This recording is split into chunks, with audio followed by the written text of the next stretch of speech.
Hello, welcome back to American Truck Simulator. Today we're going to be continuing our trek back to Wichita in a roundabout way. So we're just going to jump right into it.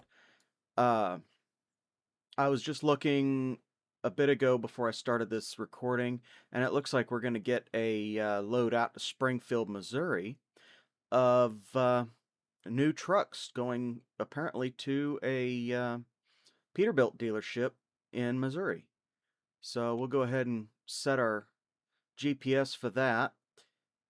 And I did change the brake setting on my truck here.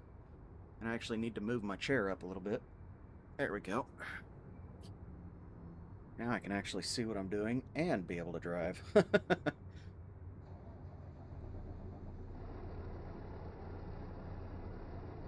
So what I am thinking. Yeah, okay. What I'm thinking is that the uh, brake pressure sensitivity, rather, was set just a little bit too high. I had it set to 100, or 100%,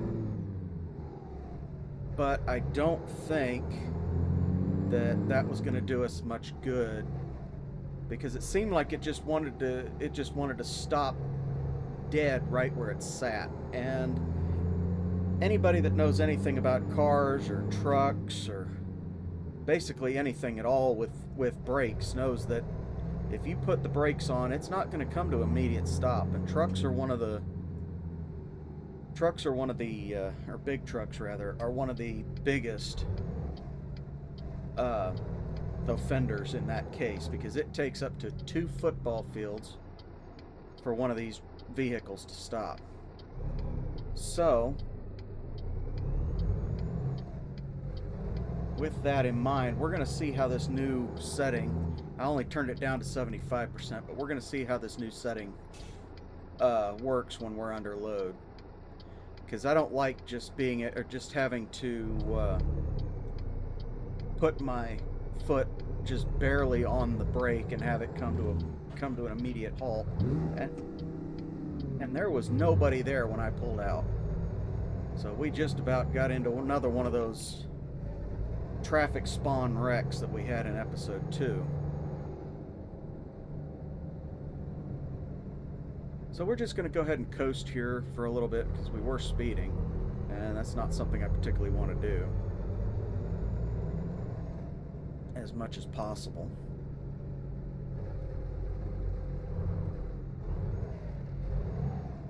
Get in there. Thank you.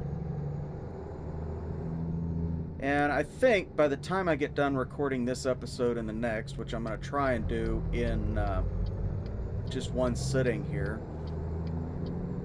is I think we're going to be able to get the terminal upgraded. So I'll be happy to see that.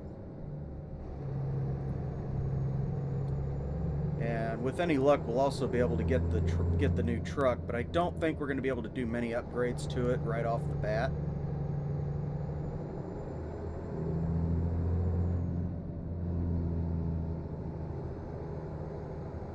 But we will find out.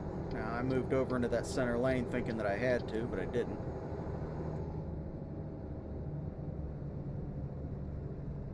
Oh, is this light going to cooperate? Probably not.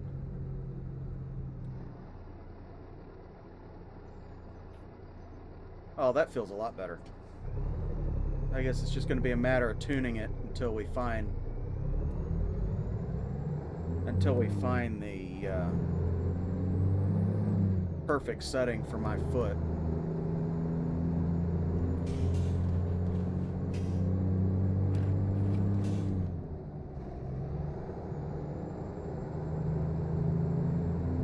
So I've noticed, just kind of starting out here talking about the series, I've kind of noticed that You know, while I said that the first episode did really well, I've noticed that the two following episodes did not. We're going too fast to make that light. Um, you know, the two episodes following, so episodes 2 and 3, and this is episode 5 here that I'm filming now. They, oh, yes, I did get in right. Okay. They did not do so well, and I think part of that has to do with the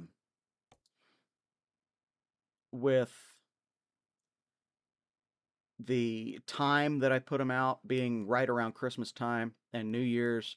And I think also, and this is why I brought this up, is because of the titling. So I went ahead and changed the titles over. I'm going to do that with this one as well, and and episode 4, which hasn't been released yet. But I'm going to go ahead and do titling like the rest of my series on here on YouTube. So we're going to go ahead and take this load here. I have no idea why it says GPS there, but I guess that's just the routing. So this one is high value, important delivery, so it's a JIT load, a just in time, fragile load, and it's an articulated. Well, that's kind of obvious. We're hauling we're hauling three tractors, you know, piggybacked onto one another. So it's not exactly a solid trailer. Get into 4, thank you. So we got to find our trailer, and I think we got to go back here behind the building to get it. So that's what we'll do. Yep, there it is. Okay. Figure an older Peterbilt hauling these brand new rigs. Well, that's how it always happens, isn't it? Or dang near always. Alright, so we're going to head ahead and...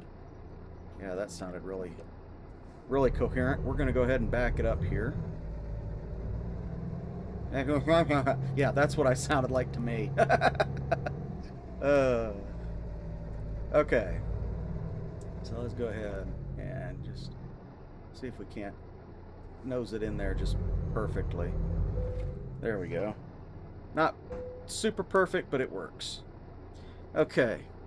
So as we're going to try and make a practice of doing, I'm going to go into my world map and navigation, and we're going to try and figure out where a good point to be, where a good point would be to shut down for the night. And yeah, I suppose that's okay. I would almost prefer going down to 70, going through Denver, as that would take us that would bring us a lot closer to Springfield without having to take many of the small, you know, like 77 or 136 or, you know, stuff like that. It would avoid having to do that. So I think that's what I'm going to try and do. I'm going to try and reroute ourselves to do that. We're just going to go right down through Denver. We're going to start by trying to scale the load. That's something I need to do more often. Thank God we're going right past a truck stop here, so we'll just put our first waypoint there. And we'll come down here. We're going to go past, and I've actually stopped in Cheyenne a few times. It's pretty nice truck stop up there. And we're going to come down here, and that's where we're going to shut down for the night. And you can see it takes us right the rest of the way for our route, and that's what we want. That is the fastest, most direct, well, it's not the most direct, but it is the fastest route in my personal experience. Now that said, we could come around the south side of, and in fact I would kind of prefer to do so. So we're going to come around the south side here, or we're going to try and come around the south side of Kansas City. Now why it's wanting us to do that, I don't know, but because I know we can. Dang it. So let's get that out of there, get that out of there, that out of there. We'll try and get this routed right. There we go. Yeah. Yeah, that's what we want to do. That's going to give us our most direct route. And we could go right directly through downtown Kansas City, and I have done that before. But this area right here where my little 4 marker is, this area right in here, is all 40 mile an hour on the highway, and it is absolutely irritating.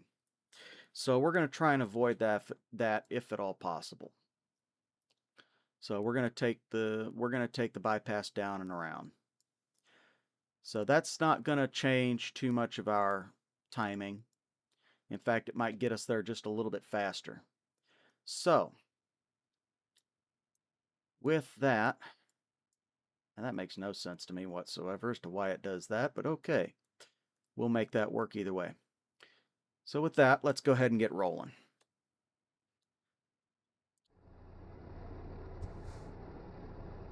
And recenter my camera here. And I've got a feeling I'm going to be struggling with how my seat's positioned this whole time. But we'll cross that bridge when we get to it.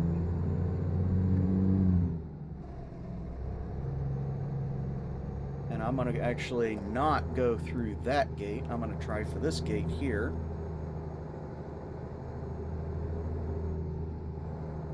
There we go. Okay.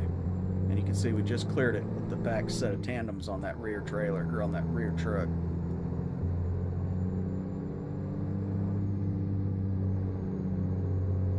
So we're going to go ahead and we're going to go scale our load. And I want to check traffic. Looks like we got some coming in from the right side. Better move up so I can see.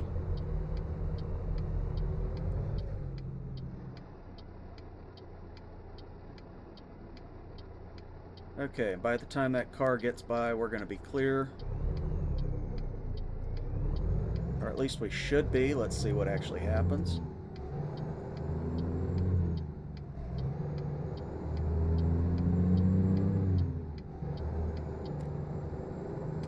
And we immediately need to make a left or a right-hand turn, so we need to get over in front of the cop. Whether he likes it or not, we got to.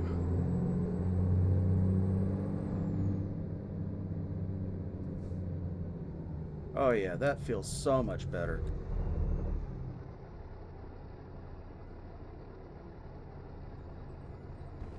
Yes. Yeah, that adjustment was what I needed for the brakes. That feels so much better.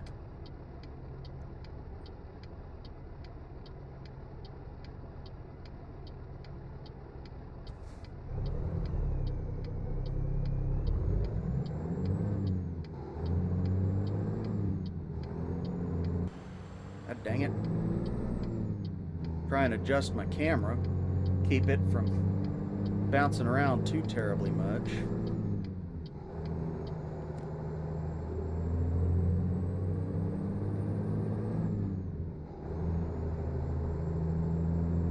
Okay.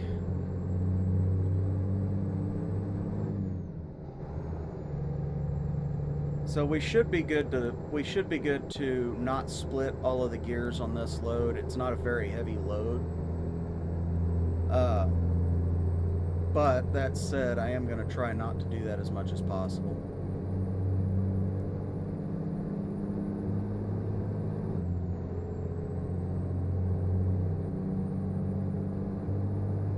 Now, one thing I do know about Wyoming specifically is that they absolutely love their port of entries, and it seems like every two or 300 miles that you go inside the state of Wyoming, there's a port of entry. So I fully expect one to be just right up here, not too very far from us. I mean, we do have to cross over into Colorado, so that there and again, you know, I'm expecting that to be a port of entry. That guy could not have moved over at all. Isn't that nice of him?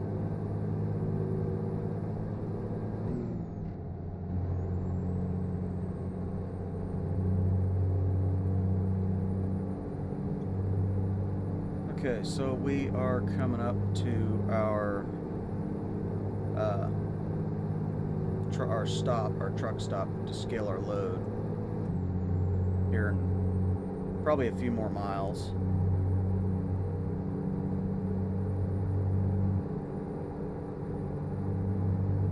So I doubt that we're going to get too very much higher.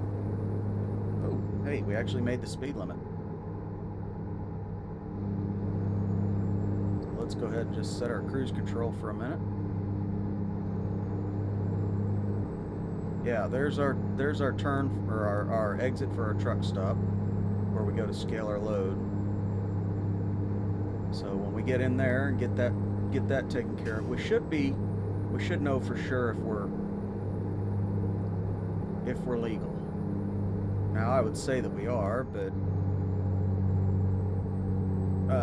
you know, things like that could actually be programmed into the game.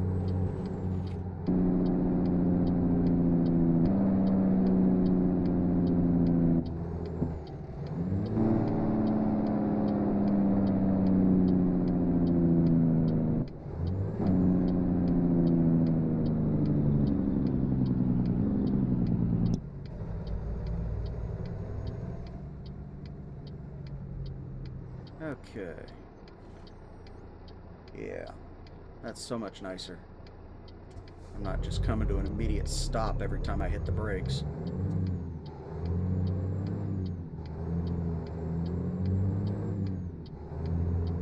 Now we are going to jump the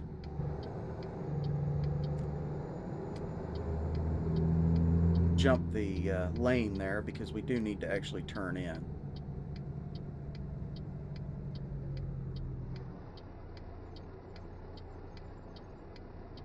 Okay.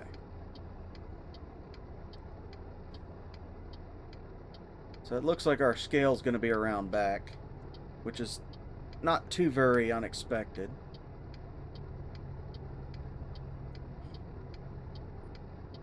Someday light would be nice.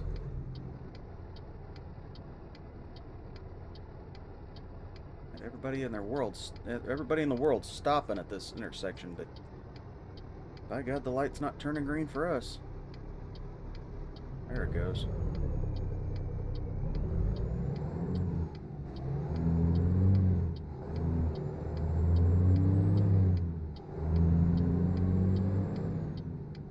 Okay, let's see if we can find this scale. 'Cause that's all we've got to do here. Oh, it says exit only. Well, oh well. We'll whip a Yui if we have to.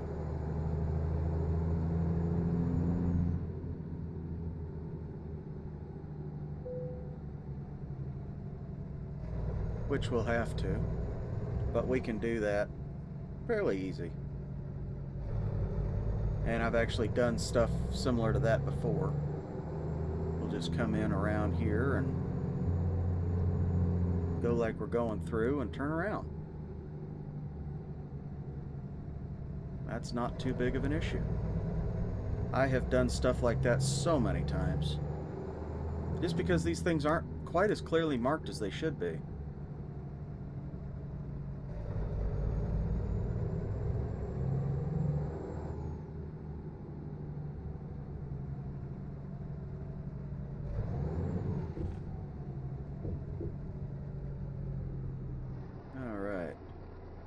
come up here and get our scale or weight, and we are legal. Oh, put it low. Yeah, we are legal, so of course. Get in gear. I know you can do this.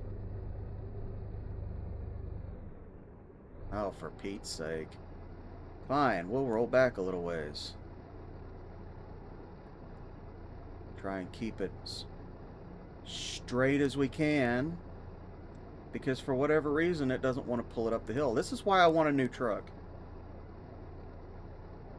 I mean, already you can kind of see the problems that we're having here. I was in low range.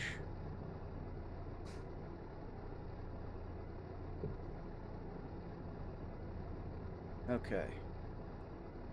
So, really we shouldn't have done that, but we didn't really have a choice. Let's see if we can actually get it moving this time. Alright. So we know we're legal. So now we can get rolling. Get out on the highway and start toward our stop for the night.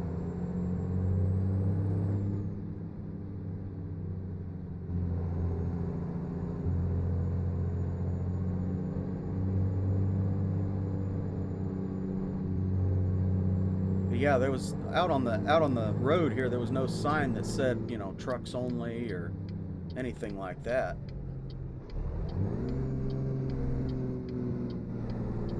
I know I'm kind of racing the engine a little bit, but it is what it is.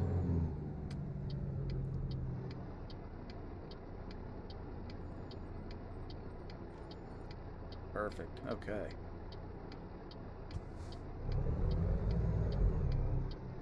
Thank you.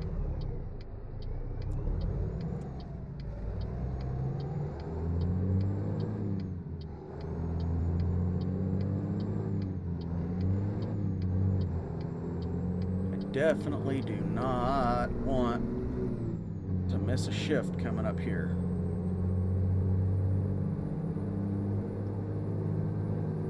Now, I said in a previous episode that I want to turn this into this particular truck into a heavy hauler, and the only thing I'd really need to do for that would be to put the right 18-speed transmission in, because other than that, it's pretty well there as it is.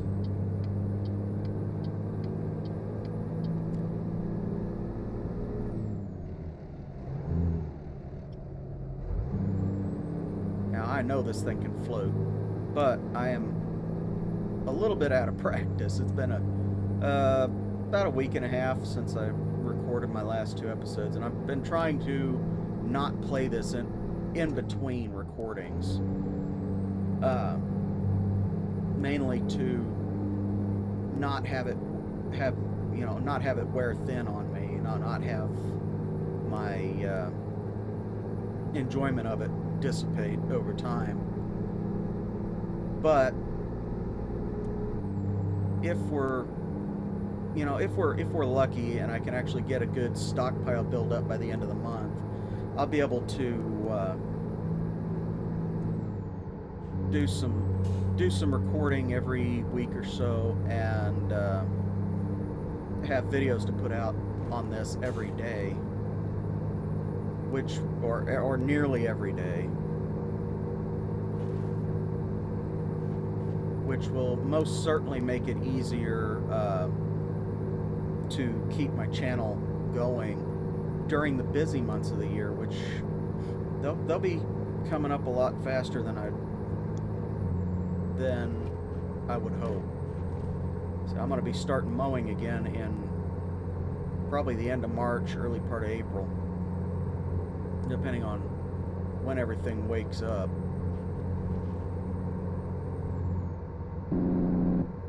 That says 80. I thought it said 60. It's like, man, I better slow down.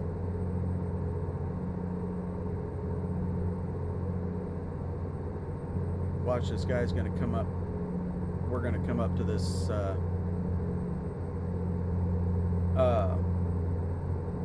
port of entry into Colorado, and he's going to jump right over in front of us.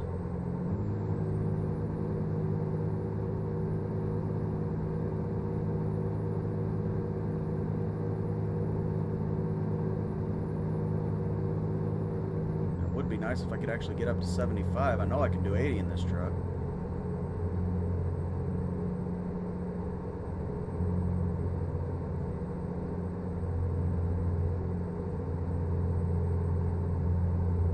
There we go.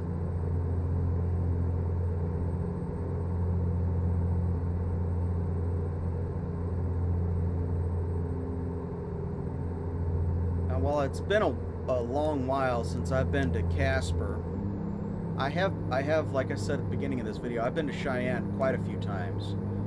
When I was working for Night Transportation, just before they bought out Swift, or rather merged with Swift, depending on who you listen to.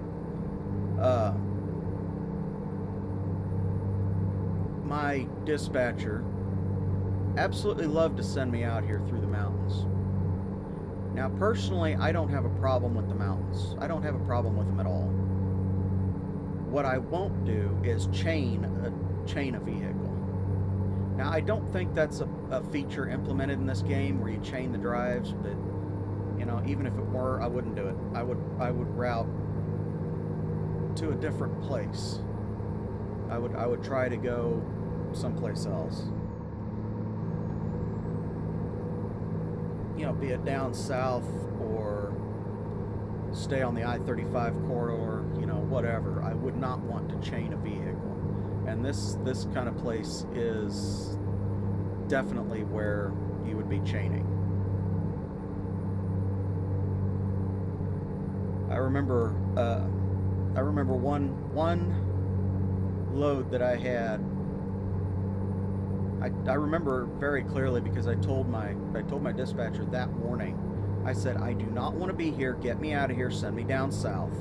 I don't want to be here. It's snowing. It's icy. I'm already concerned that they're going to have the chain laws go into effect. Just get me the hell out of here, and you know, take me back south. And sure as I'm sitting here driving right now, that sucker sent me up north. And I remember it very well. I was just getting ready to leave Cheyenne for Denver. And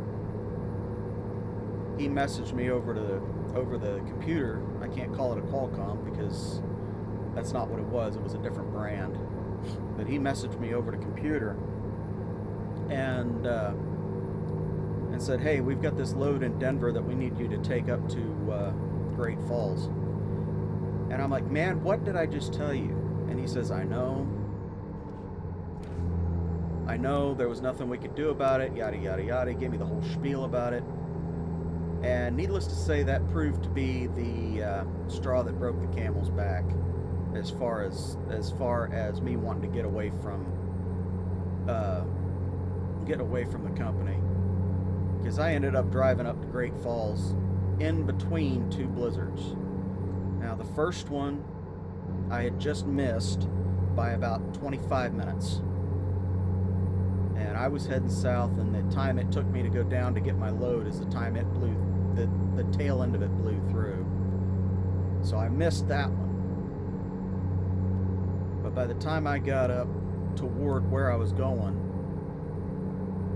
it was whiteout conditions on a two-lane road just north of Butte, Montana, and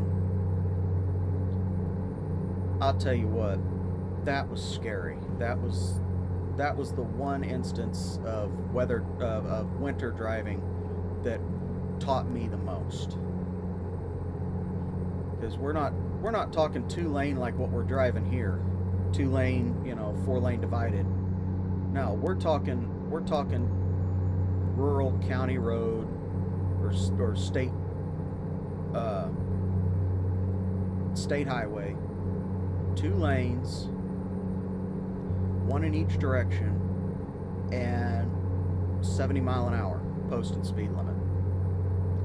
And I couldn't see, there would be no way that I could see that yellow car that just changed lanes in front of us. Okay, I had my I had my wipers going full blast. I had the defrost going full blast to keep my wipers from freezing up, which they were doing anyway, because it was about negative 30 out. And I was doing about 20 mile an hour. It took me all of my 11-hour clock to get up to Great Falls from Cheyenne. And it should have only taken 8 hours, but that's how that's what the road conditions were. But what got me is, what really got me about that trip was two things. First of all, and this is the big one, I got passed by a semi going in the other direction. So he was heading out, I was heading in to Great Falls on the same route. Different company, different truck. I never really saw it. All I remember is this white yellow blur flying by me going south, and I was heading north. And he was doing about 75, 80 mile an hour going the opposite direction. So that was unnerving. The other one was when I got into Great Falls. It was about 8, 9, 10 o'clock at night. I was shaking like a leaf, so yeah, I'd been scared. Pucker factor extreme there for first time blizzard. I call heavy snow here in Kansas a blizzard. But I'll tell you what, I know what a real blizzard is, and I would not like to see something like that here in Kansas. As much as I like snow, I can definitely sympathize with people who do not like being in blizzards. But anyway, I got up there, I was shaking like a leaf, had to calm myself down, and the next day I ended up having to here we go. Yep.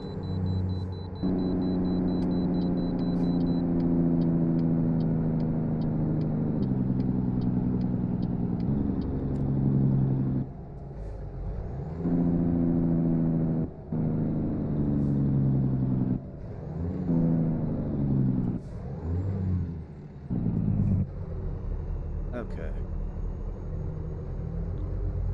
Yeah, I ended up having to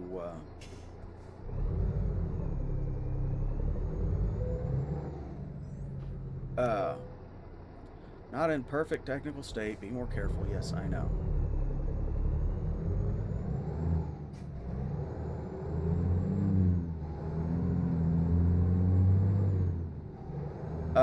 I ended up having to call in the the roadside assist from the truck stop that I was at, because my trailer tires had froze, or my trailer brakes had froze. Now, nobody had bothered to tell me that when you're in winter driving like that, oops, you need to, especially after you've been running for a while, you need to not set your trailer brakes when you come to a stop. Like when you're at a truck stop for the night, you need to not set your trailer brakes before they cool, or they'll freeze and you can't get them broke loose the next morning. And nobody bothered to tell me that when I was training. So that was a fun thing to learn 2 times in one day. And the reason I said 2 times in one day is because I didn't think a thing about it when I went to go pick up my load. It took 4 hours for the guy to get there, thaw out my brakes just enough to where I could get them taken off. He didn't tell me to not put them back on. But it took him 4.5 hours to get out there to thaw out my brakes enough to where I could move the truck. And then I went just across town, and I can point it to you on a map. Okay, that's how well I remember this. I could point you to exactly the industry and the truck stop and all of that. But anyway, so we're just gonna actually, because we're dropping down to 55 through here.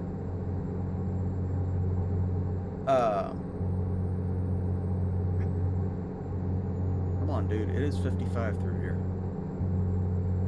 Anyway, I got over to the place where I was supposed to pick up this load, and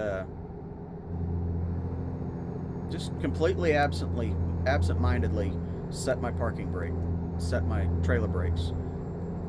As we do here in America, we set them both just out of habit. It's not a smart thing to do, but we do it anyway. Some of the older guys, they won't do it. They know why. Now I know why.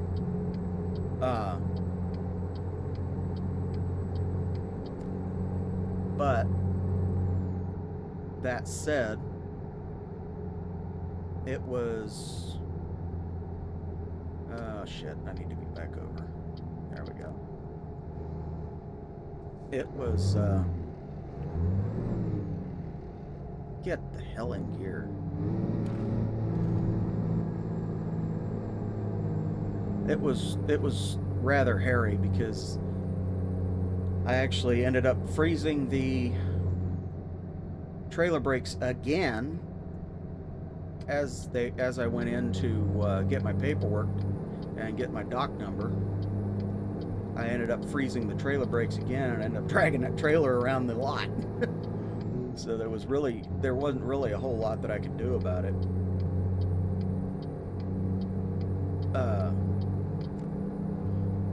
In that sense.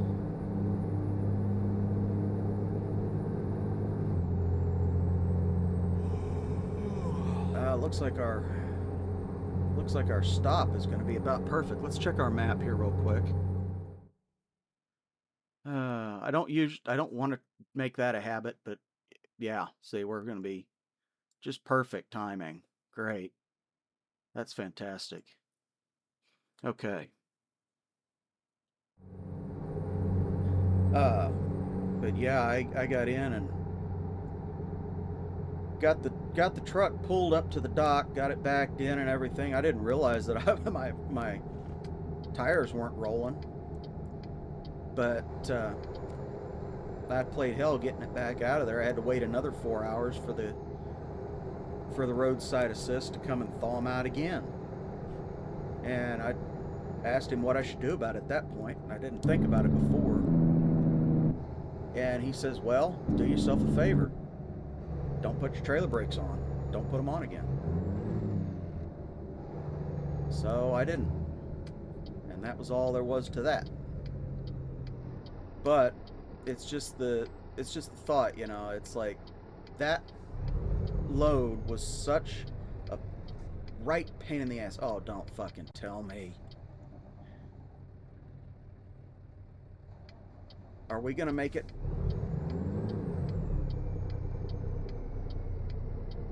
No. Son of a bitch. I've got my foot to the floor. I can't move.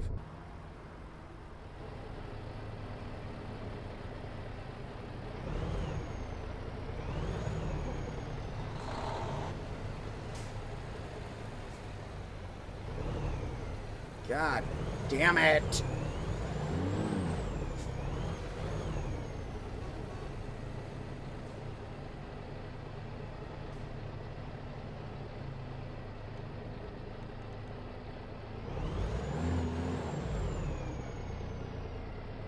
God damn it. All right. Well, looks like we're going to have to call emergency services here. So, how do we do this? Son of a bitch.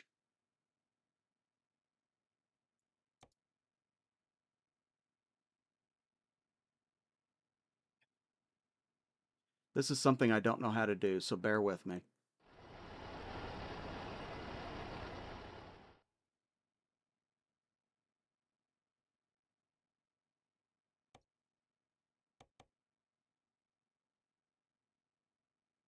Vehicle adjustments, no.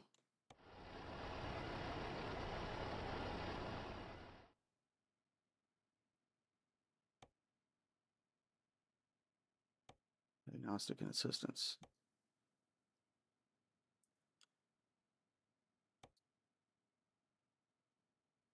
Yeah, we'll do it. Fuck. I hate having to do that kind of thing. We don't have enough power on this truck. And now you understand why I wanted to get a new one. Well, at least we're where we need to be. Yeah, we're just right across the street from where we need to be, so that's good. That's not what I wanted to do.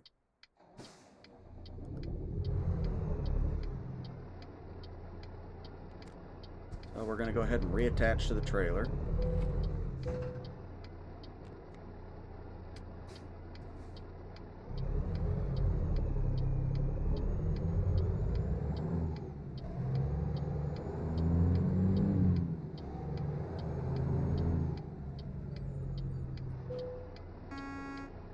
That's not what I wanted to do. That was my city horn. Oh well.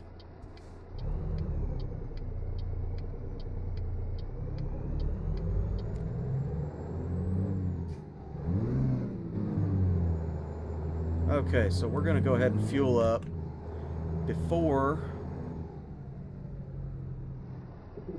we do anything else. And I will get back with you when we get done. Alrighty, we are back. And I'm going to go ahead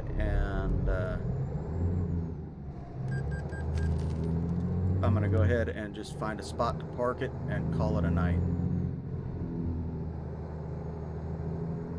And we're not going to be able to back it in anywhere, so we're just SOL on that front. Bitch. Alright, this is something that I don't usually do, but we're going to have to do it anyway.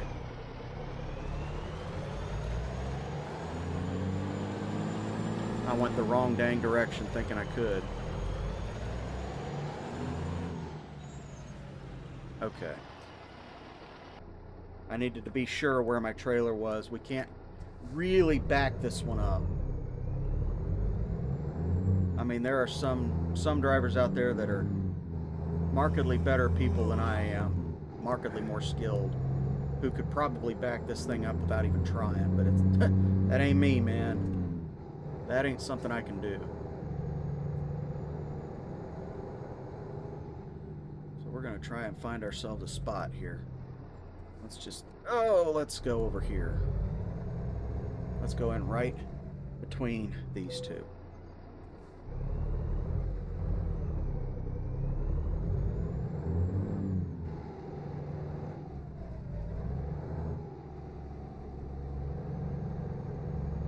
We're going to go in right between these two and call it right there.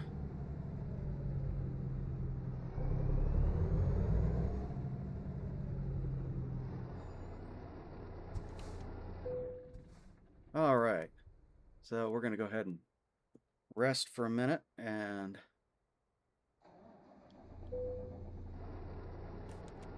get everything going. So, now that we've fueled up, we're rested up, let's get the hell back on the road and hopefully we can make up some time.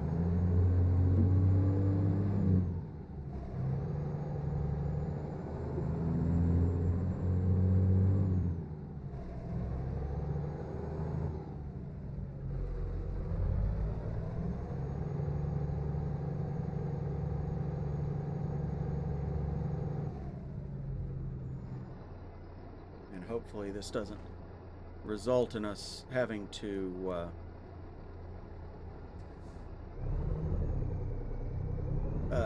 call emergency service again. So if I have to do that, I'm going to drop an 18 in this thing and just call it good with that.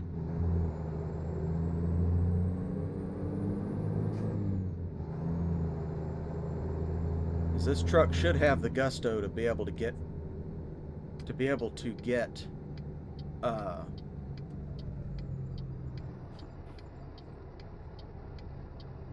up a hill. The fact that it's not kind of bothers me.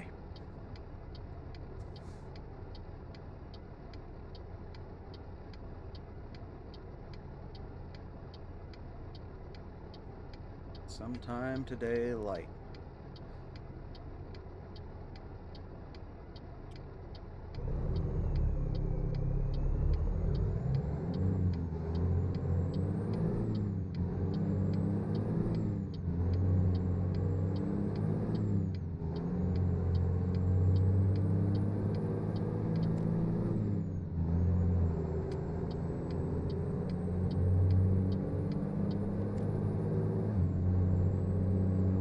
Okay, so it looks like we're actually going to be going downhill, so that's a good thing.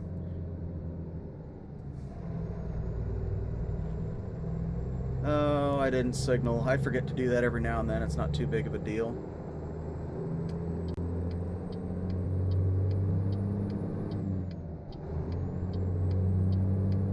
As long as we can get moving.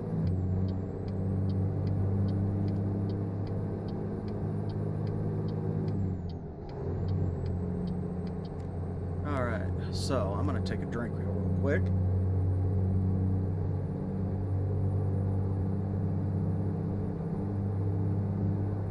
And hopefully we can get rolling here and just keep on going.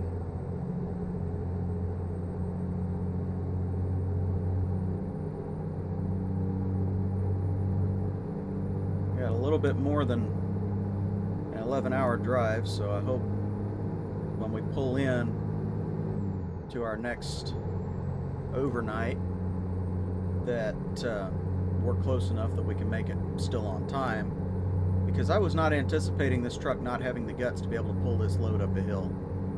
I mean, at all. So yeah, that's kind of unnerving and irritating all at the same time. So we are most definitely going to be getting a truck that is capable of doing that, even if we've got to take a couple of extra loads to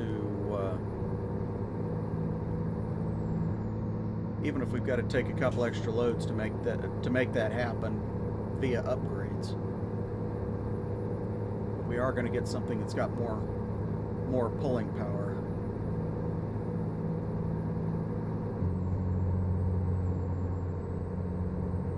Actually going to drop my RPM down a little bit so we can save on fuel. I mean, we're only going to make it 500 miles before we have to fill up again, but you know, I'd rather not make it 350.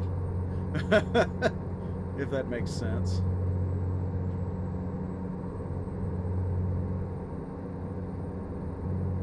Come on, people, quit putting your brakes on. It's 75 through here, not 2.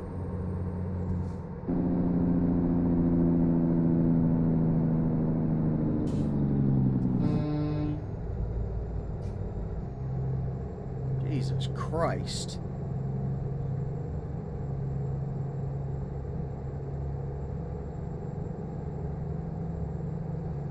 All trucks through right lane. Wait station.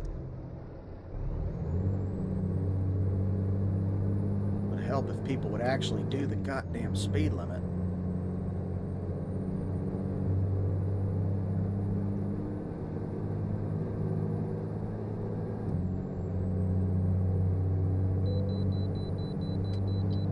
Well, we knew that was coming.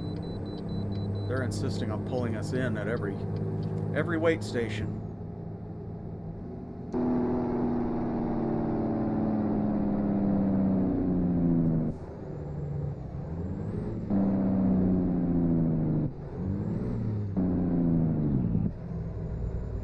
So that's what we do.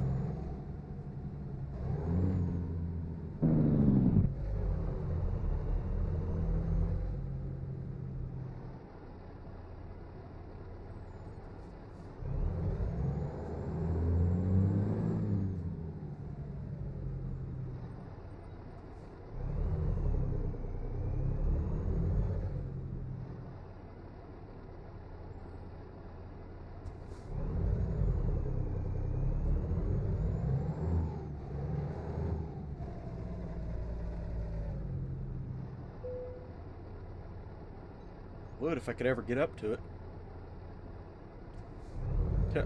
My little computer's telling me that I need to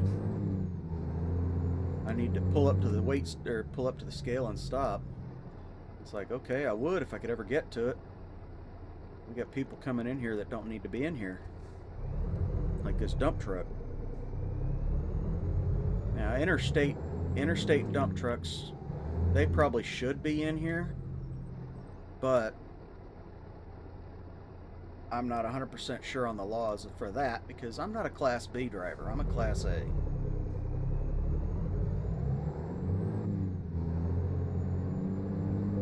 If I can avoid it, I will not drive a dump truck. There's nothing wrong with it. It's just, for me, it's not really driving a truck. Okay. Your vehicle is not in perfect technical state. Be more careful. Yes, I know.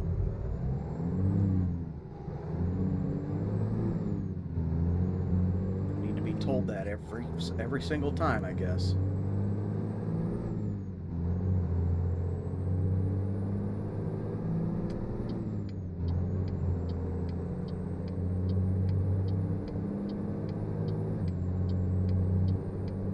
So we are back on the road.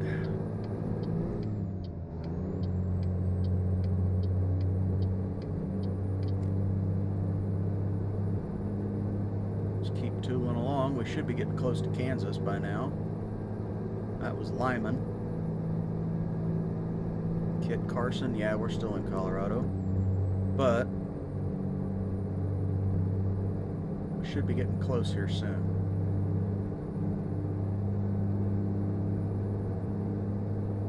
This is an exit only? Yeah, that's kind of what I thought. Thank you, driver.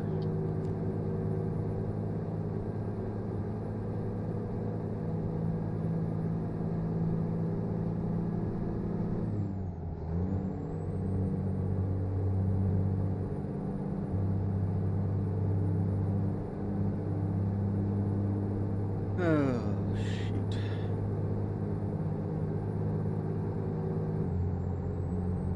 Maybe we'll be able to get up to speed here soon.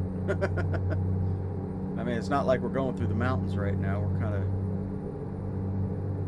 tooling along on foothill flat ground. So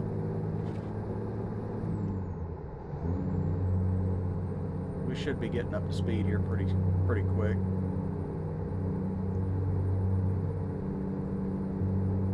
When I was driving for U.S. Express, I was running groceries for Kroger stores in the tri-state area of Kansas, Nebraska, and Missouri. And this particular stretch of road always holds a special place in my heart.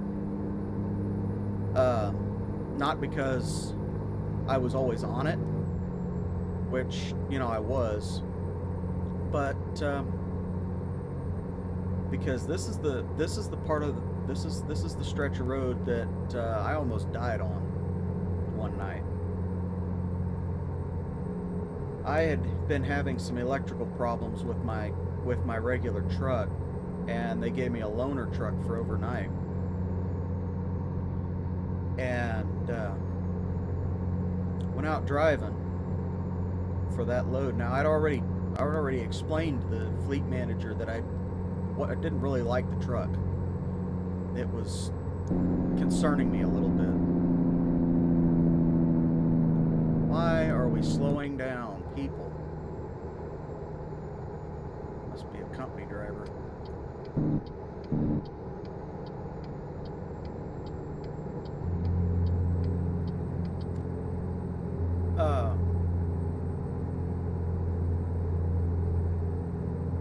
Anyway, I told my fleet manager, I said, I do not like this truck. I don't feel safe driving it.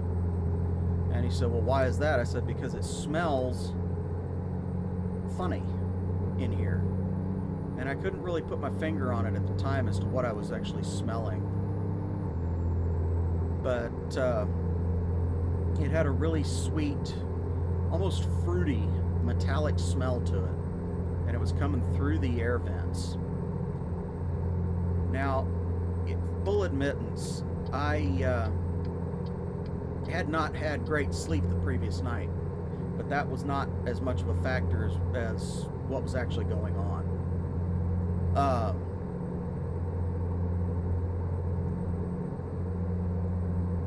Anyway, he told me, he says, if you don't drive it, you're fired. I said, well, fine, I'll drive it. That was my first mistake. I should have just let him fire me.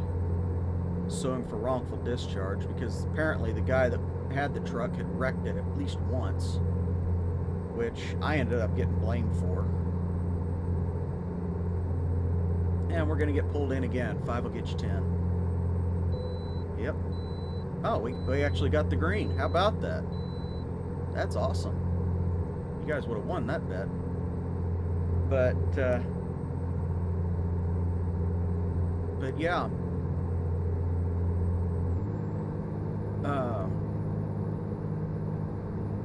I took it out, got my load, started out toward Hutch. Before I'd got about 15 minutes away from the shipper, the distribution center, I was starting to doze off. And anybody that knows how scary that is, you know how I was feeling by the time I got to Hutchison. Well, I pulled in, got my truck backed up, got out, helped them, actually got some food, and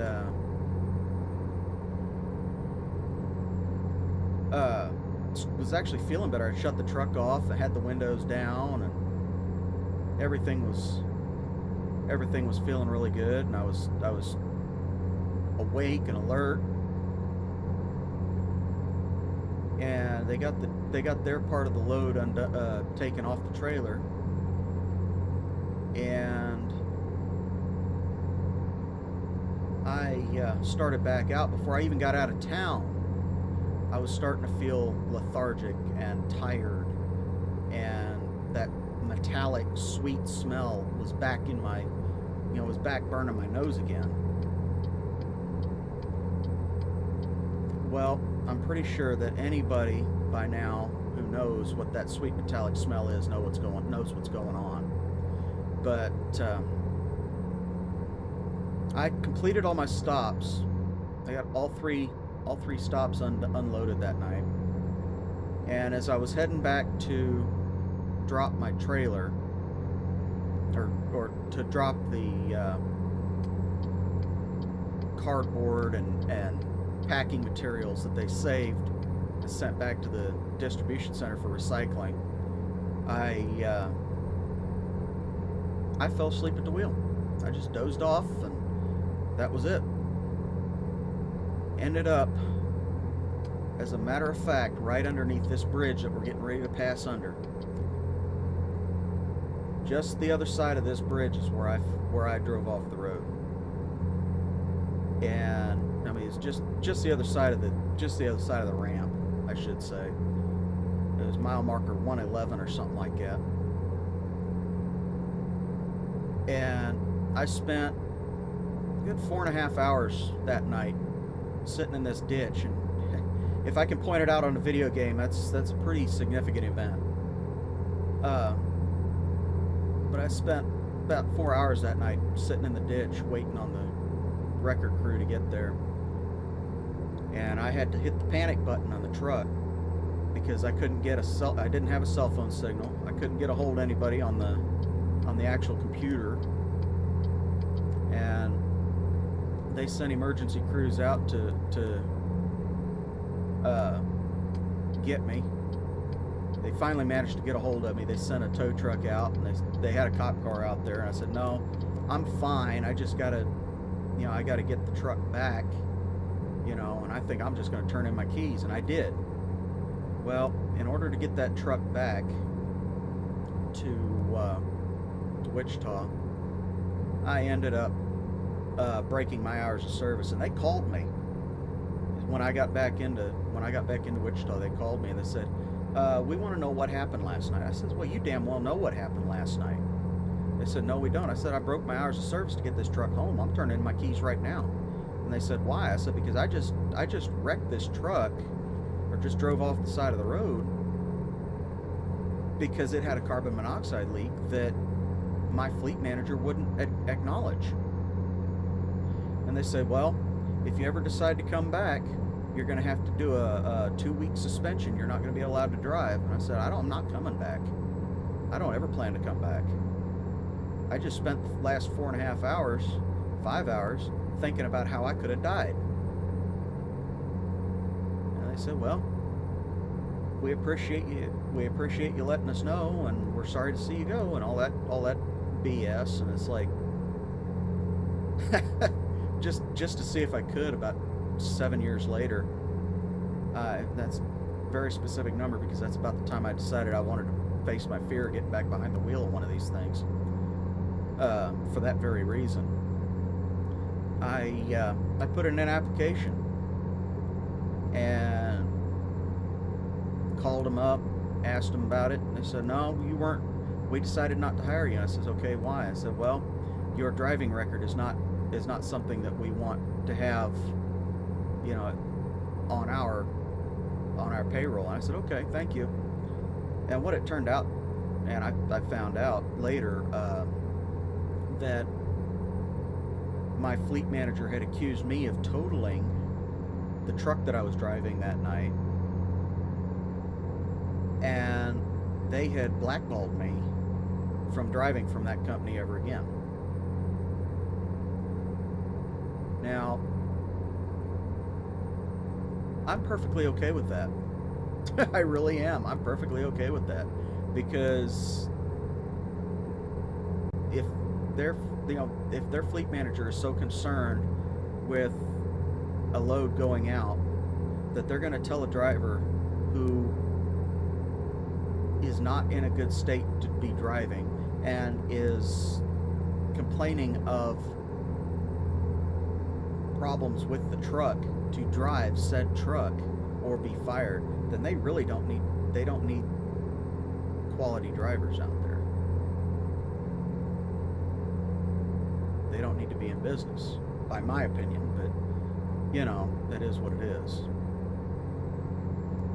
And unfortunately, the whole industry's like that. If you don't want to drive, they'll take your truck from you and you won't drive.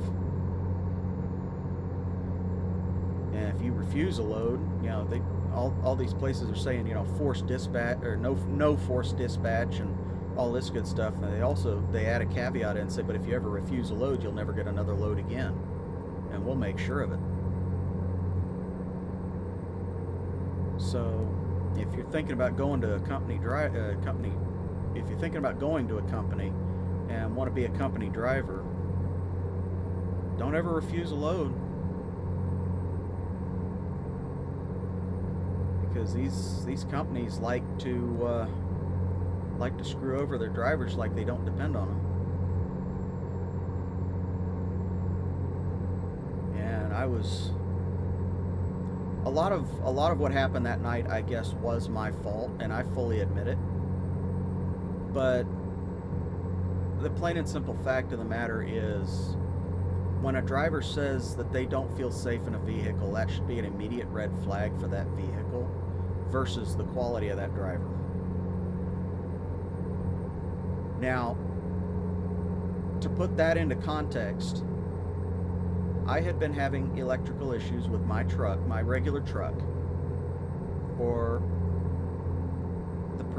on the previous night. There was a cross somewhere in the wiring that was causing the lights to act weird. And I took it to the local Peterbilt dealership there in Goddard, Kansas, where they took all of their trucks to get them serviced. And the dealership called up the fleet manager and said, "What's this truck doing here? We don't know anything about it." And he says, "All right, no problem. We'll get our driver to come out and pick it up." It's about 2 hours after I get back from dropping that truck off, and by this time it's like 6 o'clock in the morning. Okay, just to give you an idea of that. It's about 6 o'clock in the morning at this point. I drop the truck off. About 2.5 hours after that, I get a call, wake me up out of a sound sleep. So we need you to come and pick this truck up. All right. Any idea why? He says, yeah, they can't work on it. They don't know what's going on. I told them what's going on. You know, I told my fleet manager, I said, this is what's going on. Call them back and let them know. He says, no, we need you to come and pick this truck up now. I said, all right, I'll be out there in about 45 minutes. And I went out, picked the truck up, drove it back over to the distribution center. And I drove back home. I can't move over. Well, about 15 minutes after I get home, I'm just starting to get back into bed, and my fleet manager calls me again. Says, hey, we need you, there's an electrical problem with your truck. We need you to take it up to the shop. I said, I just got back from bringing it back from the shop because you guys told me it didn't need to be there. So, well, get up here and take it up to the shop anyway. So I drove another 45 minutes to take it over to the shop, came back home, and went to bed for a grand total of 3 hours. I got 3 hours worth of sleep the night before I fell asleep at the wheel. Now, anybody would be forgiven for drawing the conclusion that because I had only gotten 3 hours of sleep in the time between my shifts, that was the cause of me falling asleep at the wheel. The problem is carbon monoxide is a hell of a lot more dangerous than fatigue.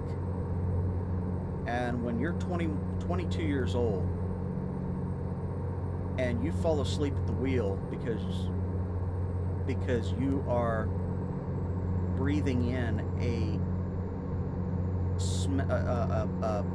chemical that is actively putting you to sleep, it says a lot more about the vehicle than it does about the person in general. Because anybody can fall asleep at the wheel at any age, any legal age to drive. It just depends on a lot of factors. And this guy sped up as soon as I moved over. Naturally. Back over I go. I've done that so many times.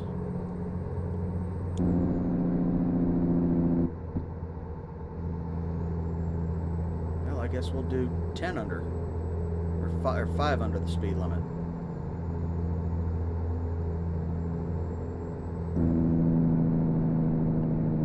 Oh, come on, people.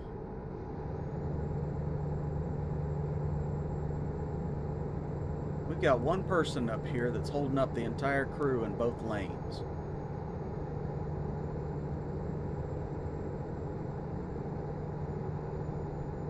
And this guy don't know how to take his foot off the brake.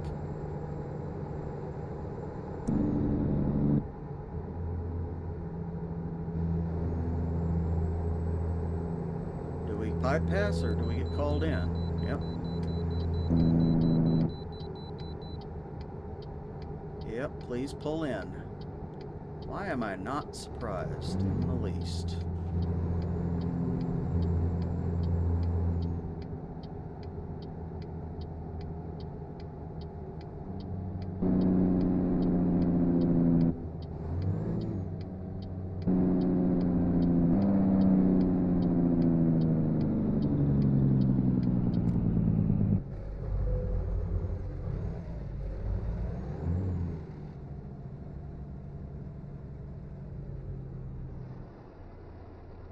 Pop-up chicken coop here.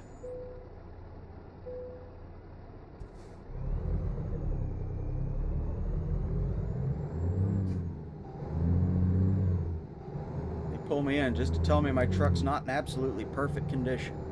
Gee, I wonder why.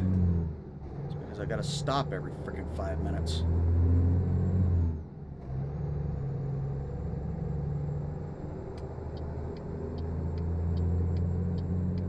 Now, the one thing about 90% of wait stations will do is they will communicate with each other. I'm coming over whether you like it or not, dude.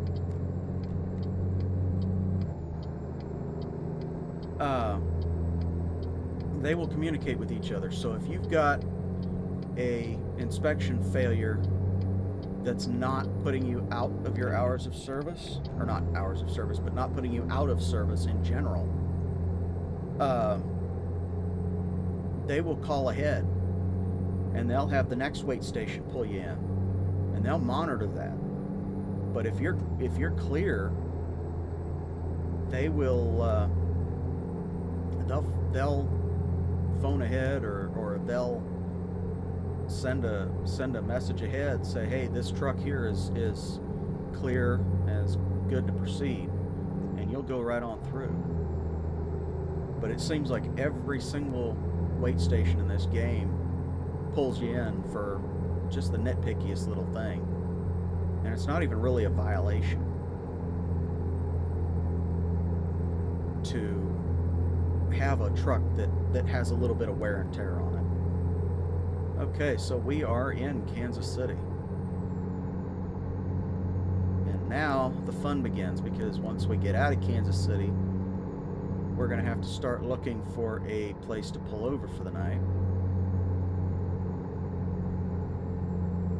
Which is fine, we can do that, that's no problem.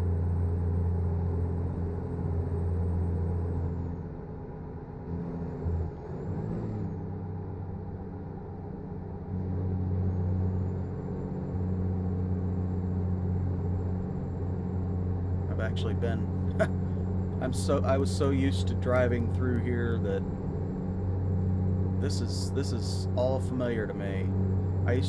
My home terminal when I was working for night transportation was actually in Kansas City, and it's not too very far away from here, actually, from this specific spot. In fact, when I was filling out the Kansas map before I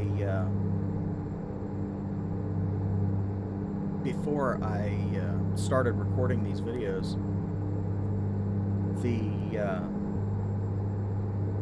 one of the routes that I was on took me right by where my home terminal for night would have been.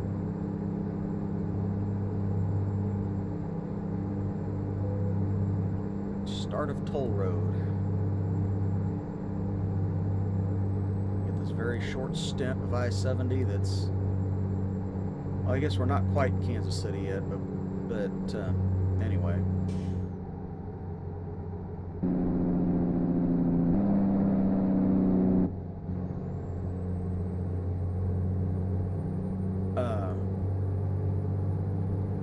You come racing on by just to move over. It's not going to do you any good, because I won't let you in. Not from the right side, anyway.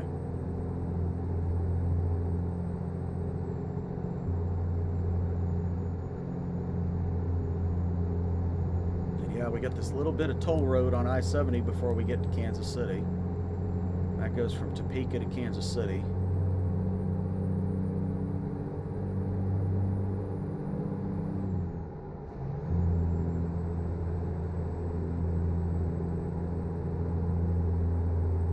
And we take the bypass around south. We get on Highway 7. Now, I have family that actually lives on Highway 7. Which is pretty cool that was even mapped into this game. The town, or not the town, but the highway itself was mapped into the game. But yeah, I would take Highway 7 down past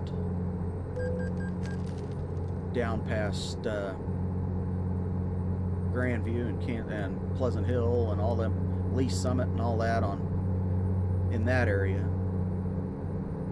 and that is the route that I'm used to. Highway 50 over to Route 7, and then road south. I've actually done that a time or two. Like I said, I've got family that lives down that way, so it's something that I'm fairly used to doing.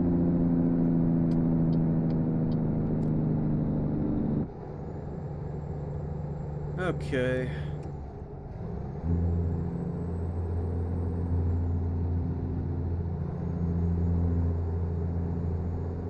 Missed that road sign. Thank God we got another one coming up.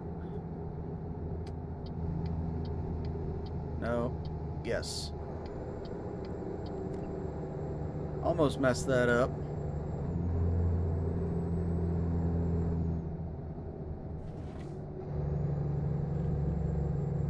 Okay.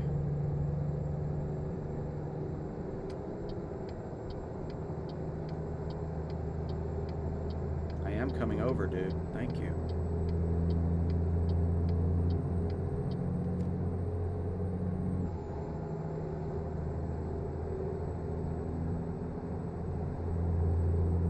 Oh boy. Yeah, this for me is familiar territory. I've been through here all my life.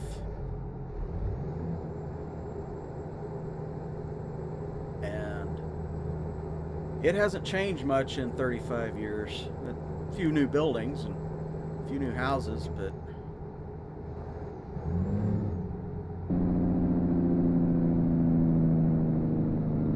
that's about it.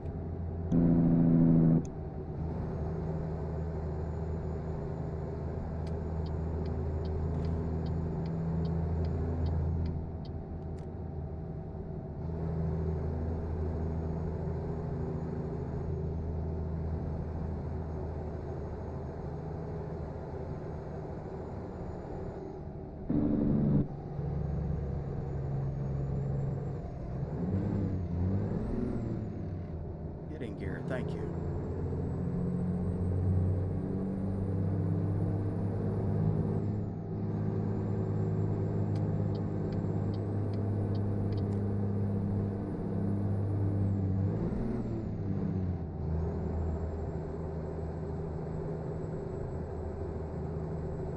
Just follow this road here. Hopefully we can get moving with a little bit of speed. I doubt it, but you never know. This truck is definitely not performing the way it should.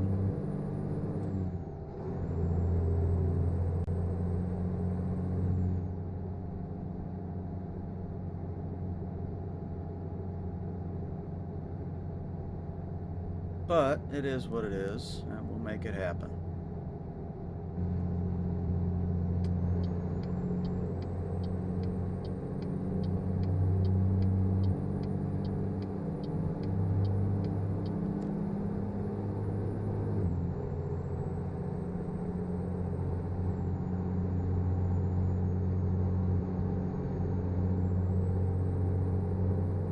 So a shorter stretch of 45 mile an hour is a hell of a lot better than 20 minutes of it, by my mind anyway.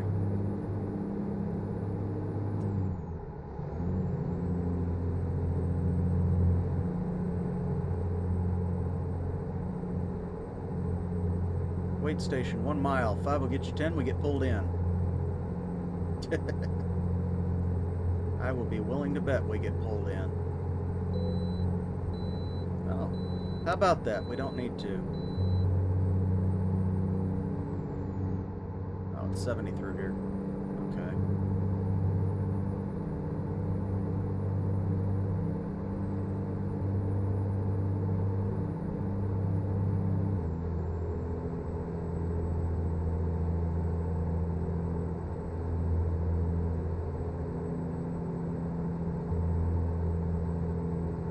Ah, shit, we just missed our exit. Oh well. It happens.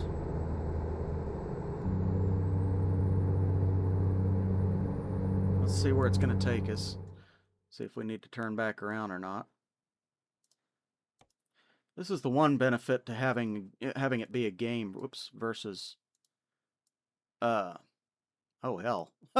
We'll just do that. I thought we'd go down Highway 7, but we're not going to. That'll be fine. Actually come over here and rest for think we should. Yeah.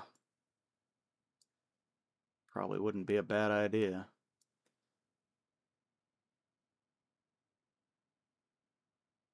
Let's see what we've got left on our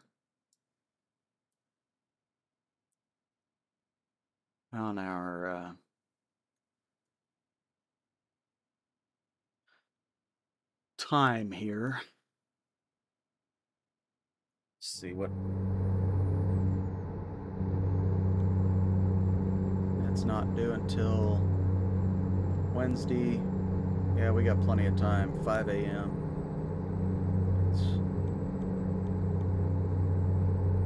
So we got plenty of time. We don't have much time to get to drive. We don't have much time left to drive, I should say.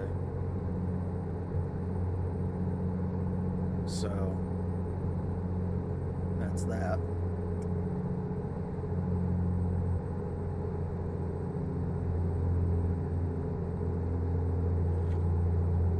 But with this load and the next load, that'll get us pretty close to $400,000 in the bank. So it shouldn't be any issue at all to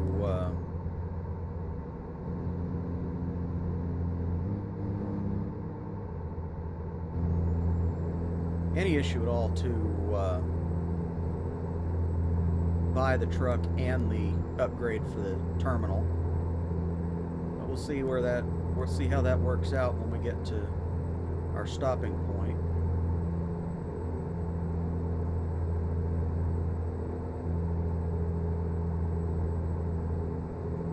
So, yeah, with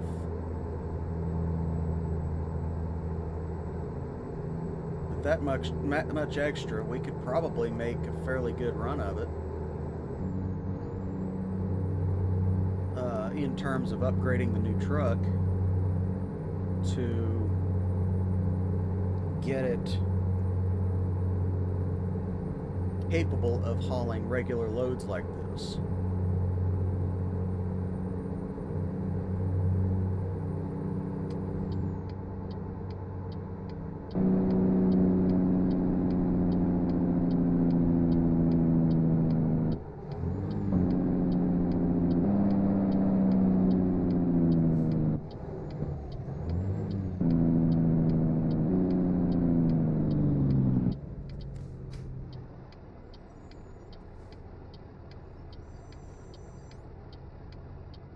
Brake squealing is not exactly something I like to hear.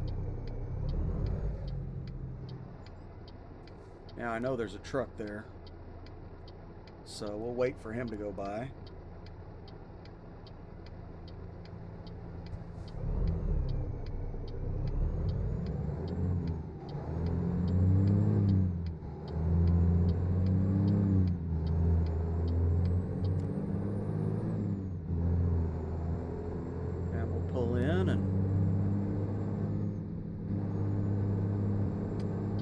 Entrance only. Auto, damn it. I hate the way these signs are so freaking small you can't see them.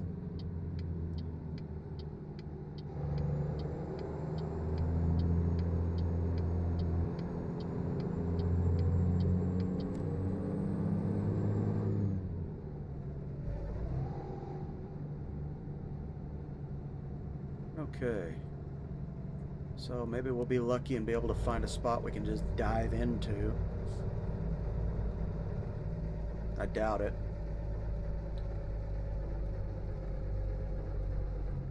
We're gonna have to do the asshole maneuver here.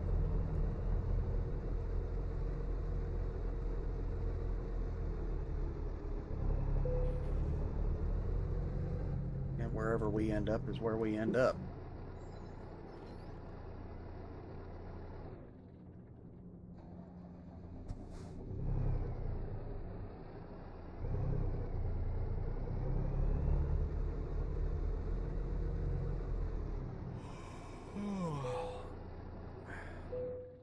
Yep, that's the asshole maneuver because there's no way to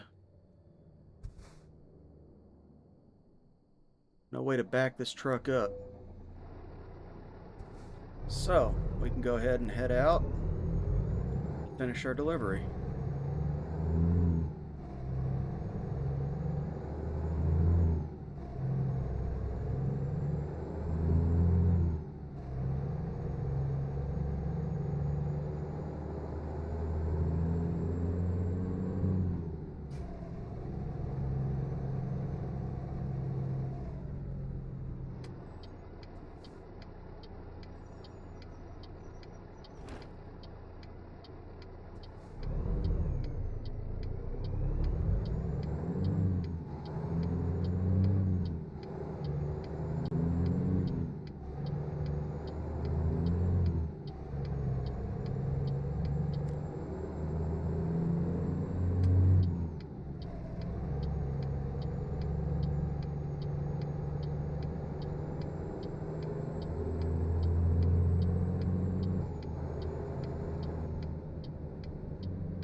They can go on through the night.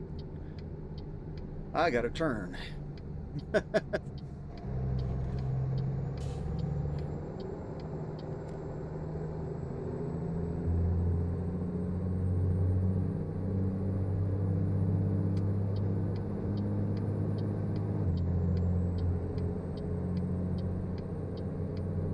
So we're actually getting pretty close to our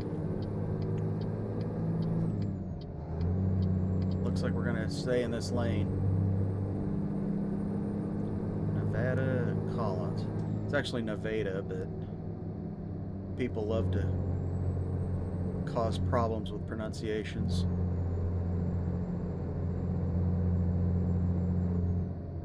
Now, the state of Nevada is spelled the same way as the city of Nevada, which is... it can cause problems no matter where you're at.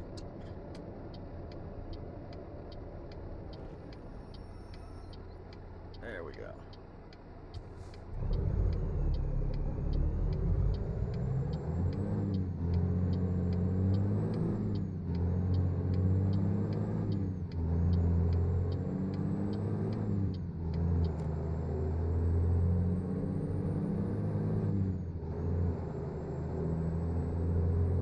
Now, had I known that just drops right down to 2 lanes, I wouldn't even have bothered getting back over into the curb lane.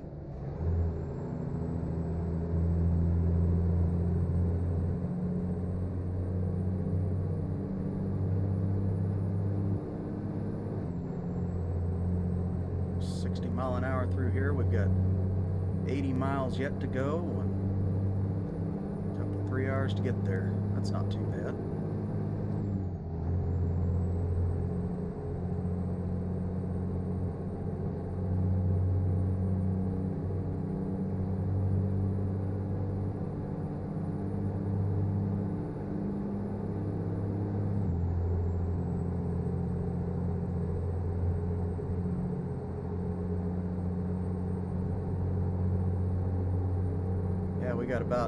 We got a little over an hour left to go on this load, which will put us right inside the window that they're expecting it to be there.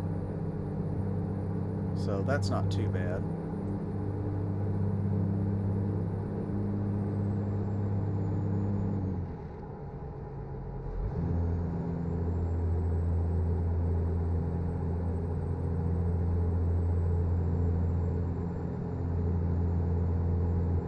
Like I said in a previous episode, you'll notice I don't use my brights, and that's for a good reason. A lot of times you really can't see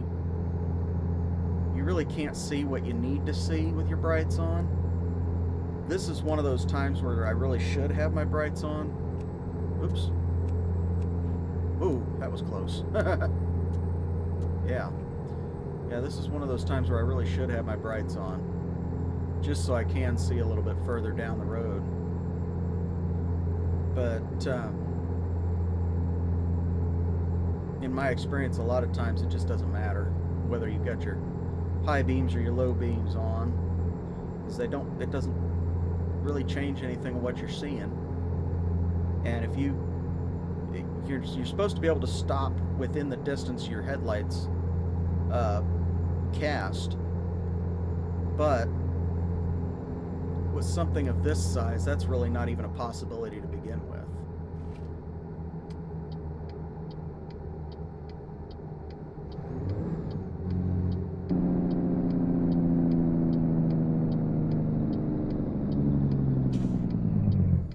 Really?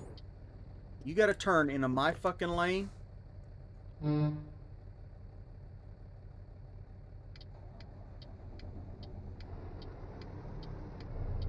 God.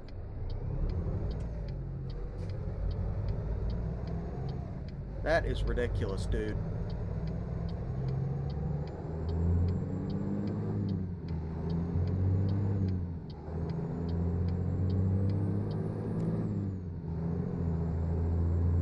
But he'd say, oh, it's just a game, it's just a game. Yeah, it's just a game, but boy, it sure does represent real life in a big way.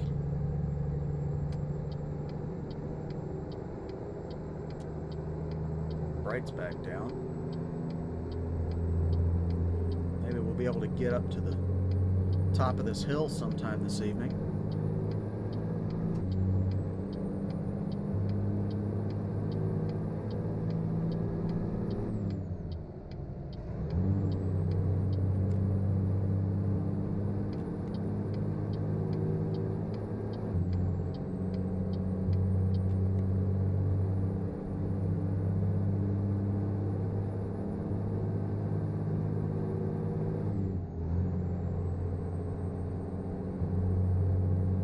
Lucky, we won't have any more jackasses decide they're going to turn into our lane.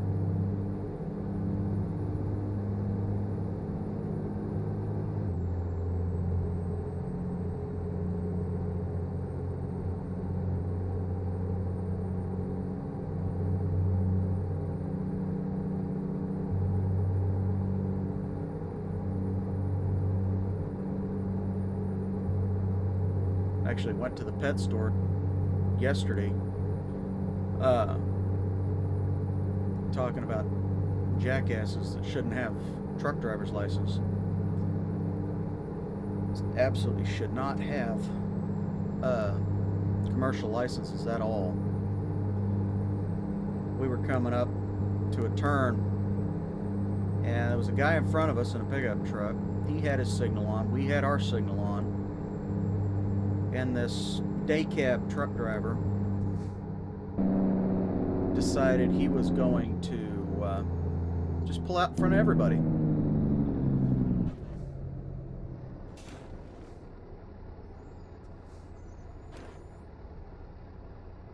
He didn't even bother to check and see if the road was clear or anything. He just pulled out, saw the guy had his signal on, and pulled out in front of him and stopped traffic and all that good stuff. Like he was the most important person on the face of the planet.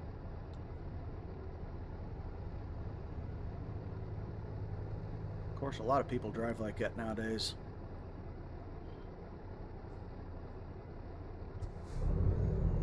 Let's see if we can make it up this hill where we're rolling backwards. Son of a bitch. Come on. Oh, come on. That is ridiculous.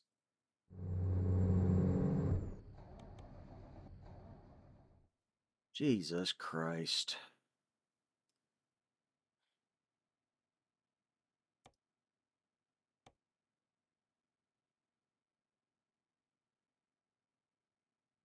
That's ridiculous. Yeah, we're definitely getting a different truck. That's just outright ridiculous. I don't wonder if this is where we're supposed to go anyway. Close. How close are we to where we need to be? This is a Freightliner dealership.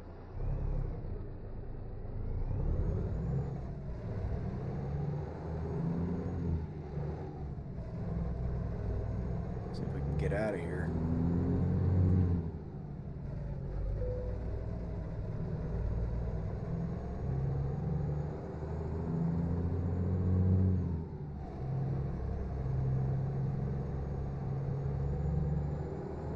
Because right there is where we need to go.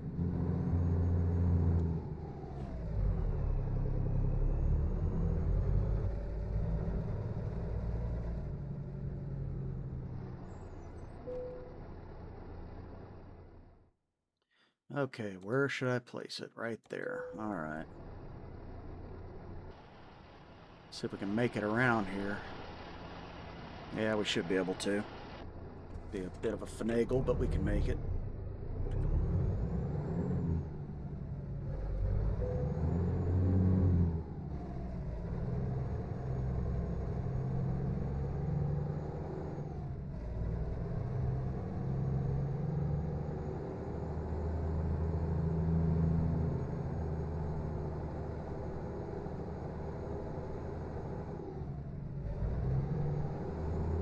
Yeah, we're definitely going to have to do something with this truck.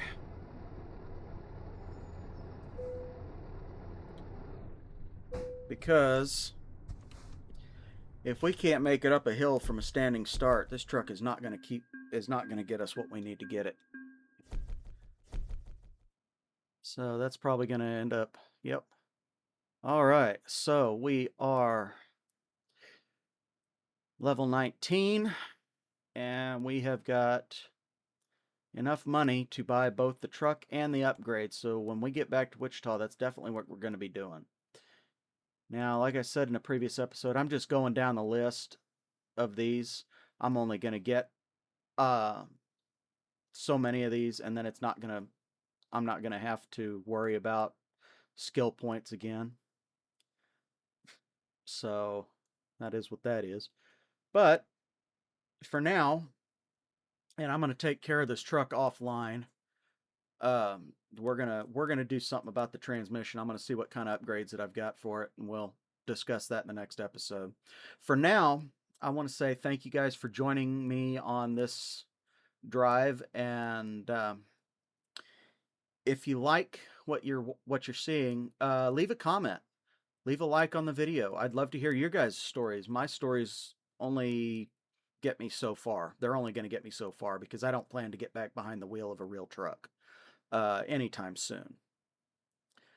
So yeah, I'd love to hear your stories. I'd love to hear your tips and tricks if you're a professional driver.